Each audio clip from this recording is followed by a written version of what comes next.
मिया होला आंगनवा में बड़ा मजा आवे भवनवा में। हो मिया होला आंगनवा में बड़ा मजा आवे भवनवा में। हो मिया होला आंगनवा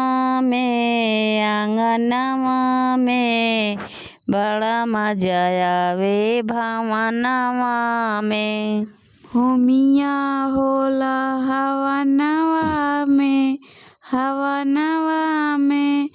बड़ा मजा आवे भवनवा में।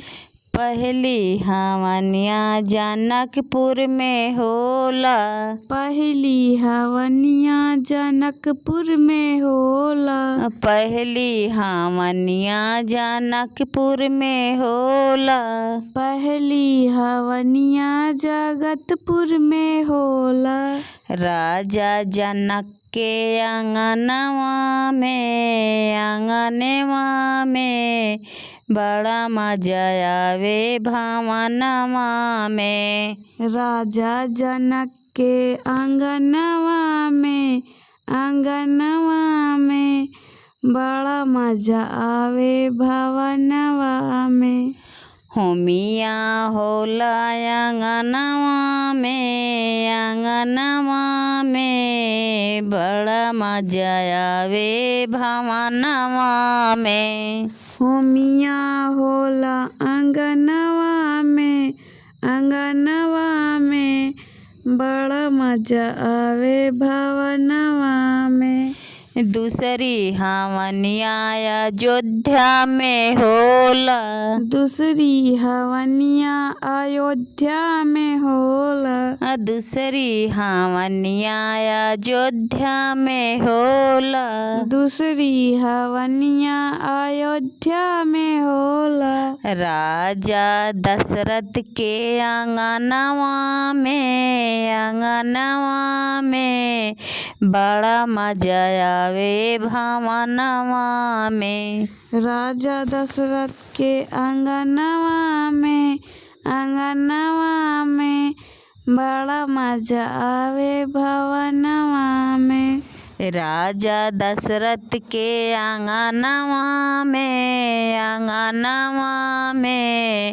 बड़ा मजा आवे भवनवा में। राजा दशरथ के आंगनवा में बड़ा मजा आवे भवनवा में। हो मिया होला आंगनवा में बड़ा मजा आवे भवनवा में। हो मिया होला आंगनवा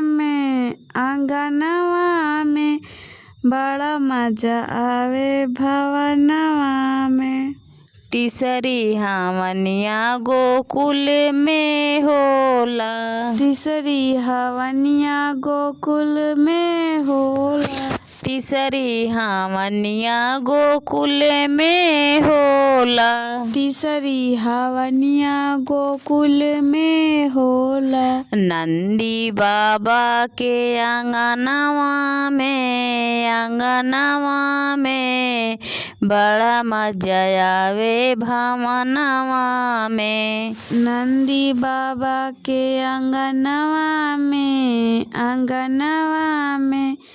बड़ा मजा आवे भवनवा में। नंदी बाबा के आंगनवा में बड़ा मजा आवे भवनवा में। नंदी बाबा के आंगनवा में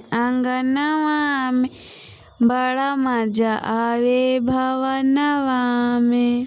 हो मिया होला आंगनवा में बड़ा मजा आवे भवनवा में। हो मिया होला हवनवा में बड़ा मजा आवे भवनवा में। होमिया होला आंगनवा में बड़ा मजा आवे भवनवा में। होमिया होला आंगनवा में बड़ा मजा आवे भवनवा में।